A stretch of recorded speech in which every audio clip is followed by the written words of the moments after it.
अस्सलाम वालेकुम, I am Maria. Welcome to MR K book Facebook and YouTube channel. उम्मीद है कि आप सब खैरियत से होंगे। आज की इंपॉर्टेंट डेवलपमेंट आप लोगों से शेयर करती चलूँगी। सबसे पहले आप लोगों से रिक्वेस्ट करूँगी, जिन्होंने अभी तक चैनल सब्सक्राइब नहीं किया, जो मेरे न्यू सब्सक्राइबर्स हैं, वो चैनल को ज़रूर सब्सक्राइब करें। कमेंट सेक्शन में फीडबैक भी दे दिया करें, वीडियोस को लाइक किया करें, शेयर किया करें।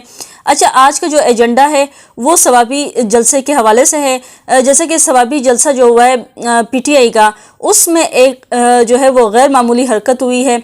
और हरकत ये हुई कि एक जिसको कहा जा रहा है कि पीटीआई का कारकुन, ठीक है, कि पीटीआई के कारकुन जो है उसने अमेरिका का झंडा जो है वो लहराया है जब पीटीआई का जलसा हो रहा था।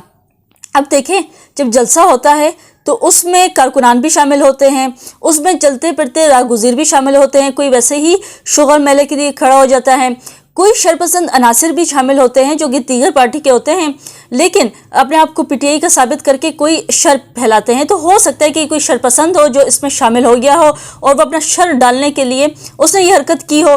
खैर, कहा जा रहा है कि ये पीटीआई का कारकुन था। अब चलें, मान लेते पीटीआई का कारकुन था, उसने अमेरिका का जो झंडा है वो लहराया है और वो नीचे नहीं कर रहा था, जिस पे बाकी जो कारकुनान थे पीटीआई के, उन्होंने मना किया, बार बार कहा कि नीचे करो झंडा, लेकिन वो नहीं था, वो बज़िद था।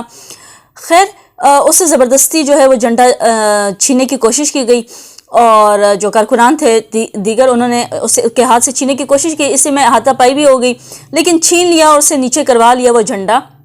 लेकिन सोशल मीडिया पे बड़ा वायरल है, क्योंकि फिर मुखालिफ पार्टीज़ के भी तो सोशल मीडिया पे टीम्स बैठी होती हैं और वायरल करने में कितना टाइम लगता है, तो वो भी बैठे हुए हैं और उसके चाहने वाले भी जो हैं, फॉलोअर्स भी सोशल मीडिया पे हैं दीगर पार्टी के, तो उन्होंने खूब आड़े हाथों लिया है, खूब वायरल कर रहे हैं इस वीडियो को, खूब तबसरे हो रहे हैं इस पर।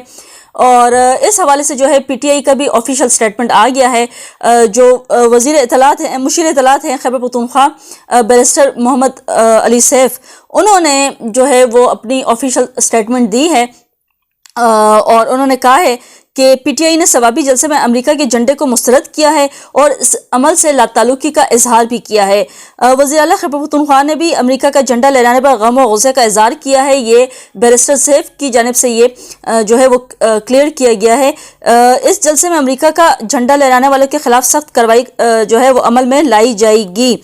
तो इस हवाले से जो है वो ऑफिशियली भी स्टेटमेंट आ गई है। जो मुशीर इत्तलात हैं बैरिस्टर सैफ, उन्होंने कहा है कि जो अली अमीन है सीएम, उन्होंने भी सख्त इस बात की जो है वो इस पे कार्रवाई करने का कहा है और उनका रद्दमल आया है। अच्छा, सुप्रीम कोर्ट के हवाले से ये खबर है कि बड़ी उलझन का शिकार हैं जजेस, क्योंकि प्रैक्टिस एंड प्रोसीजर के बाद जो है वो बेंच ही ये करेगा, ये फैसला करेगा कि रेगुलर बेंच केसेस सुने या आईनी बेंच सुने। अब ये सब कुछ जो है वो कश्मकश में हुआ है। सारे जो जजेस हैं वो उलझन का शिकार हैं, जिनके पास जो है वो केसेस सुन रहे हैं, जो रेगुलर बेंच पे अपने केसेस सुन रहे हैं। तो उस हवाले से बड़ी आम खबर है। वो खबर ये है कि जो टैक्स से मुतालिक आज केस की समाअत थी सुप्रीम कोर्ट में, और जस्टिस मंसूर अली शाह की सरबराही में 3 रुकनी बेंच ने केस की समाअत की। इस दौरान जस्टिस मंसूर अली शाह ने रिमार्क्स दी कि जब तक आईनी बेंच नहीं बैठेगा हम गैर आईनी हैं। ये सवाल किया उन्होंने, क्वेश्चन मार्क था। अब ये सवाल सामने आया कि केस रेगुलर बेंच सुनेगा या आईनी बेंच। अगर हम केस का फैसला कर भी देते हैं तो क्या होगा? चलें, अगर हम खुद फैसला कर देते तो हमें कौन रोकने वाला है? जस्टिस मंसूर ने रिमार्क्स दी कि नज़रसानी भी हमारे पास आएगी तो हम कह देंगे कि हमारा दायरा इख्तियार है, आईनी मुकदमात रेगुलर बेंच नहीं सुन सकता, वकला की भी कोई माउनत नहीं आ रही है।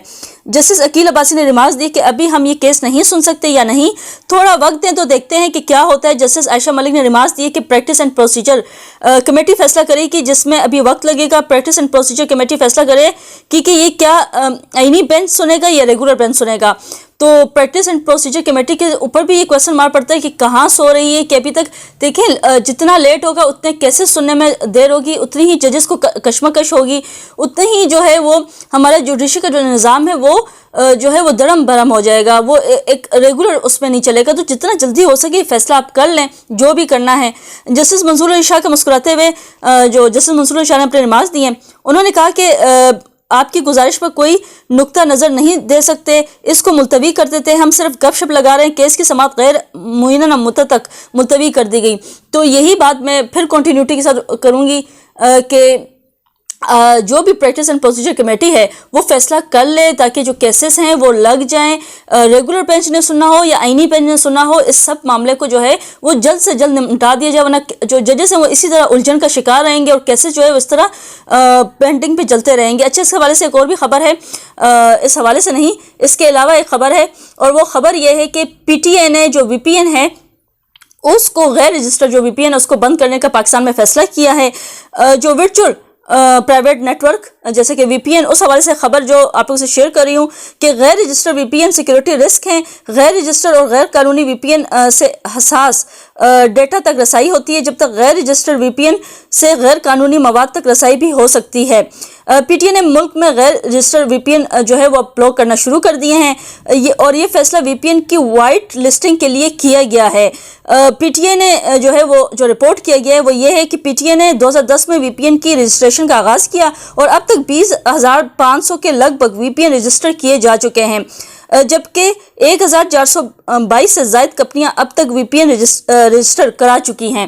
تو وی پی این میں اگر آپ کو مسئلہ ہو رہا ہے تو غیر رجسٹرڈ ہوگا اور آپ یوز کر رہے ہوں گے, اس حوالے سے آپ کا بلاک ہو گیا ہوگا. جو لاسٹ خبر ہے وہ نیتن یاہو کے حوالے سے, جو وزیر اعظم ہیں اسرائیل کے, ان کے حوالے سے خبر یہ ہے کہ 19 اکتوبر کو جو حملہ ہوا تھا ان کے گھر پہ, اور ان کی بیگم اور فیملی وغیرہ موجود نہیں تھے, جو ان کے بیڈ روم کی ونڈو کو نشانہ بنایا گیا تھا. حزب اللہ جو ہے لبنان کی مزاحمتی تنظیم, ان کی جانب سے اٹیک کیا گیا تھا, تو ڈرون جو حملہ کیا گیا تھا, اس کے بعد سے جو اسرائیلی وزیر اعظم ہے وہ خیر انہوں نے اپنی سیکیورٹی جو ہے وہ بڑھا دی ہے, انہوں نے اپنی جو ایکٹیویٹیز ہے اس کو جو ہے وہ کم کر دیا ہے. جو نیتن یاہو ہیں ان نے حزب اللہ کے خوف سے جو ہے وہ اپنا دفتر جو ہے وہ تہہ خانے میں منتقل کر دیا ہے, اپنے بیٹی کی جو شادی ہے وہ غیر معینہ مدت تک جو ہے وہ ملتوی بھی کر دی ہے, اور جو عدالت میں جو پیش ہونے کے جو امکانات ہے وہ جو کیسز ہیں ان کو بھی پینڈنگ کرنے کا شاید کہہ دیا ہے کہ وہ پیش نہیں ہو سکتے سیکیورٹی رسک کی وجہ سے. اور اسرائیلی وزیر اعظم نے اپنے ساتھی کو بتایا کہ وہ مقررہ دن پر بیٹے کی شادی کی تقریب منعقد کرنے سے شرکاء کی سلامتی خطرے میں پڑ سکتی ہے. اسرائیلی وزیر اعظم کے دفتر کی جانب سے اس رپورٹ پر کوئی رد عمل ابھی تک سامنے نہیں آیا ہے. ساتھ ہی ساتھ لاسٹ خبر ہے وہ اسموک کے حوالے سے ہے. اسموک کی صورتحال جو ہے وہ پنجاب میں بدترین ہوتی جا رہی ہے, اسمارٹ لاک ڈاؤن بھی کیے جا رہے ہیں, اور اب تو جو 4 اضلاع ہے اس میں حکومت پنجاب کی جانب سے جاری نوٹیفیکیشن کے مطابق لاہور میں 11 نومبر سے 17 نومبر تک جو ہے وہ آؤٹ ڈور سرگرمیوں پر پابندی عائد کر دی گئی ہے. پابندی کا اطلاق ڈسٹرکٹ لاہور, ملتان, فیصل آباد اور گجرانوالہ پر ہوگا. اعلامیے میں کہا گیا کہ متعلقہ تاریخوں کے دوران ہر قسم کا آؤٹ ڈور کھیلوں, نمائشوں اور تقریبات پر پابندی ہوگی. ریسٹورنٹ کے آؤٹ ڈور ڈائننگ پر بھی پابندی ہوگی, تاہم مذہبی اجتماعات مستثنا جو ہے وہ ہوں گے. نوٹیفیکیشن میں کہا گیا کہ دکانیں, مارکیٹ اور شاپنگ مالز رات 8 بجے بند ہوں گے, تاہم medical store, laboratories, petrol pumps اور کریانہ سٹور مستثنا ہوں گے.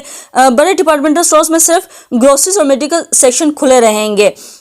اعلامیے کے مطابق خلاف ورزی پر پنجاب انوائرمنٹل پروٹیکشن ایکٹ کے تحت کارروائی ہوگی. احکامات کی خلاف ورزی پر دفعہ 188 کے تحت سزا دی جائے گی. حکومت جو ہے پنجاب, انہوں نے پنجاب سیف سٹی اتھارٹی کو دھواں چھوڑتی گاڑیوں کی مانیٹرنگ کی ذمہ داری سونپ دی ہے. دوسری جانب حکومت پنجاب نے پنجاب سیف سٹی اتھارٹی کو دھواں چھوڑتی گاڑیوں کی مانیٹرنگ کی ذمہ داری جو دی ہے, اس حوالے سے transport and mass transit Punjab کا کہنا ہے کہ دھواں چھوڑتی گاڑیوں کو سیف سٹی کیمروں سے مانیٹر کیا جائے گا. اس طرح سے ماحول کو آلودہ کرنے والی ہر طرح کی گاڑی کو قانون کی گرفت میں لایا جائے گا. سیکورٹی ٹرانسپورٹ کا کہنا ہے کہ گاڑی مالکان کسی بھی پریشانی سے بچنے کے لیے اپنی گاڑی کی مرمت کروا لیں. بسوں اور ٹرکوں کو خاص طور پر چیک جو ہے وہ کیا جا رہا ہے. تو خیر آج کی ویلوگ سے اتنا ہی. آپ سے ملاقات ہوگی نئی ویلوگ میں نئے ٹاپک ساتھ. انٹل دین اللہ حافظ.